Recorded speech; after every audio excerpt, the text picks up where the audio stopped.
इतने भाग्यशाली कि मनुष्य का जीवन मिला, लेकिन कभी सोचा कि इसमें बड़ी भाग्य कौन सी? भाई मनुष्य का जीवन तो मिल गया, लेकिन इसमें बड़ी भाग्य क्या होगी? हमको लगता है इस संसार में जितना परेशान मनुष्य है उतना कोई जानवर नहीं होगा, सबसे परेशानी। और फिर भी कहते हैं बड़े भाग मानुष तन पावा। इससे बढ़िया तो बड़े भाग भैंस के तन पावा। कम से कम बिना कुछ किए भोजन तो मिल जाता है। अच्छा पेट भर जाए तो गाय भैंस कुत्ता है चैन से सोएगा कि कोई टेंशन होगा, लेकिन हम आप क्या रात में भी चैन से सो सकते हैं? सोते समय भी टेंशन। अच्छा फिर मानव जीवन में कौन सी बड़ी भाग्य? देखिए बंधुओं, जो कार्य जानवर कर रहे हैं आजकल के समय में वही कार्य मनुष्य भी कर रहे हैं। तो अंतर क्या है? कहते हैं आहार निद्रा भय मैथुनंचा सामान्य में तते पशुभि नारायणा। आहार भोजन हम भी करते हैं, जानवर भी करते हैं। बढ़िया बढ़िया भोजन हम आप भी ढूंढते हैं कि सुंदर सुंदर मिले खाने को। अच्छा जानवर भी सुंदर सुंदर ही ढूंढते हैं। हम आप भी काम करते हैं, थक कर सो जाते हैं, आराम करने लगते हैं। जानवर भी काम करते हैं, थक जाते हैं, आराम करने लगते हैं। हम आप भी बड़े से डरते हैं और छोटे को डरा कर रखते हैं। जानवर भी यही कार्य करते हैं। बड़े से डरेंगे, बलवान से डरेंगे और छोटे को डरा कर रखेंगे। हम आप भी बाल बच्चों को पैदा करके उनका पालन पोषण करते हैं। बताओ जानवर भी करते हैं कि नहीं करते? हम आप बाल बच्चों से जितनी ममता रखते हैं जानवर भी उससे ज्यादा ममता रखते हैं। अच्छा फिर क्यों कहते हैं बड़े भाग मानुष तन पावा? लेकिन हमको लगता है जानवर हमसे आपसे अच्छा कार्य करते हैं। जानवर को आप देखेंगे, चिड़िया सुबह जब उठती है तो सुबह चिड़िया कितने बजे जग जाती है? सुबह चिड़िया 4 बजे जग जाती है और चहकना फुदकना शुरू कर देती है।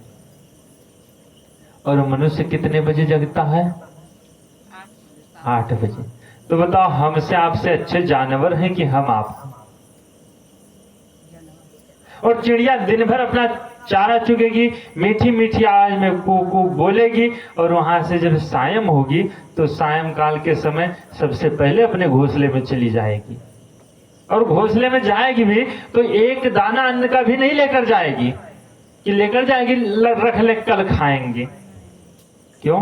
क्योंकि उस चिड़िया को भगवान पर भरोसा है कि जिस भगवान ने मुझको आज भोजन दिया वो कल हमको भोजन अवश्य देगा। लेकिन ये मनुष्य क्या काम करता है? अगर जग जाता है तो पाए तो पड़ोसी का भी रख ले कि हाँ कल खाएंगे। क्यों? क्योंकि हम आपको भगवान के ऊपर भरोसा नहीं। जानवर है, जानवर जब बीमार होते हैं तो बंधु खाना पीना पहले बंद कर देते हैं। क्यों? क्योंकि बीमारी में हमारी मशीनें सब बंद होने लगती है, वो पचना मुश्किल हो जाता है। जानवर को पता है कि बीमारी में खाना पीना नहीं चाहिए, लेकिन हम आपकी क्या दशा? डॉक्टर के पास जाएंगे, डॉक्टर से दवा ले लेंगे, डॉक्टर से पूछेंगे डॉक्टर साहब फिर क्या खाएं? खाने के लिए पहले पूछेंगे। अरे बीमार हो तब तक मत खाओ, उसके बाद जो खाओगे सब पच जाएगा। बंधुओं, ये सत्संग जो सुनाई जाती है ये केवल मनुष्यों को ही सुनाया जाता है। कभी जानवरों को देखे हो कि जानवर बैठकर कथा सत्संग सुन रहे हो? क्यों नहीं सुनते? क्योंकि जानवरों को जो धर्म भगवान ने दे दिया है कि तुम्हारा ये धर्म है, जानवर अपने धर्म पर ही चलते हैं। अगर अधर्मी होता है तो केवल मनुष्य ही अधर्मी होता है, जानवर कभी अधर्मी नहीं होते। आप लोग सोचोगे जानवर क्यों नहीं होते? अच्छा एक बात बताओ, अभी शेर कितना भी भूखा हो, मान लो 1 सप्ताह उसको भोजन ना दिया जाए शेर को, और ले जाओ, एक सप्ताह बाद सुंदर सुंदर हरी घास दिखा दो, लिखा लिखा, तो बताओ शेर खाएगा? हरी घास कभी नहीं खाएगा। क्यों? क्योंकि शेर का धर्म है मांस खाना, तो घास कभी नहीं खाएगा। अच्छा, गाय को अगर एक सप्ताह की गाय भूखी हो और उसको ले जाओ, बढ़िया सुंदर सा मांस का टुकड़ा रख दो, तो क्या गाय खाएगी? कभी नहीं खाए, क्योंकि गाय का धर्म है घास खाना, तो मांस कभी नहीं खाएगी, चाहे मर जाएगी। लेकिन ये जो मनुष्य है, इसके आगे अनाज, घास, भूसा, मांस, मछली, जो कुछ रख दो सब खाता जाएगा, ये नहीं देखने वाला हमारा धर्म क्या है। तो बंधुओं, मनुष्य ही अधर्मी होता है, इसीलिए इसी को सत्संग सुनाया जाता है। और सत्संग भी जीवन में मिलता कब है? जब मानव जीवन मिल जाता है, तो भगवान की जब कृपा होती है, अति हरि कृपा जाहि पर होई पावती, यही मार्ग सोई। जब भगवान की अति कृपा होती है, तो इस तरफ मनुष्य के कदम बढ़ पाते हैं, अन्यथा कदम नहीं बढ़ पाते।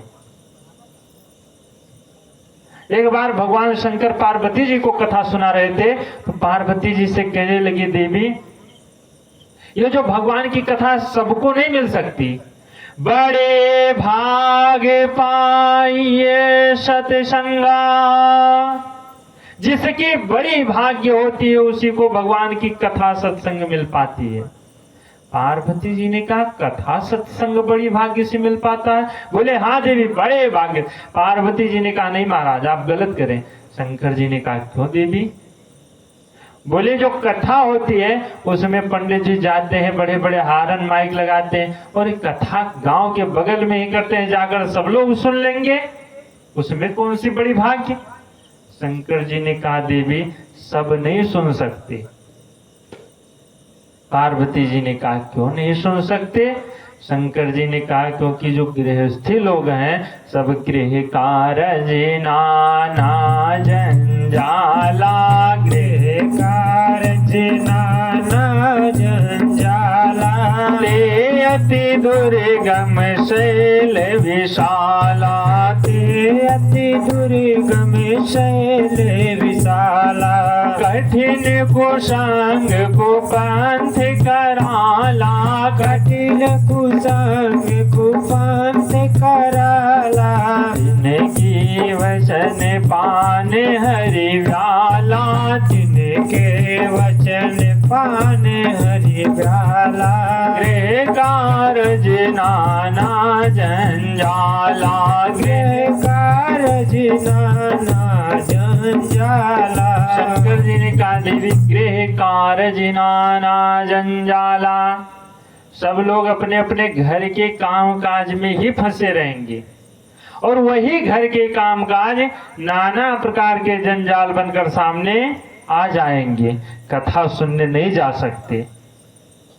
और अगर घर के काम काज भी जल्दी जल्दी निपटा लिए कि चलो आज चलते हैं भगवान की कथा सुनने, तो बंधुओं, कठिन कुसंग कुपंथ कराला, जो हम आपके जीवन में कुसंग आ जाते हैं, बंधु कुसंग का मतलब ये होता है कि अगर मान लो हम आप कथा में चल दें कि चलते हैं कथा सुनने, और कोई हम आपका बहुत बड़ा मित्र खास मिल गया, और रास्ते में मिला, कहाँ जा रहे हो भैया?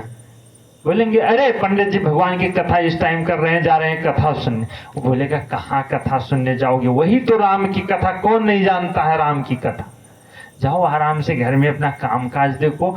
और उसकी बात हम सुनकर उसकी बात में आ जाते हैं और कथा सुनने नहीं आएंगे।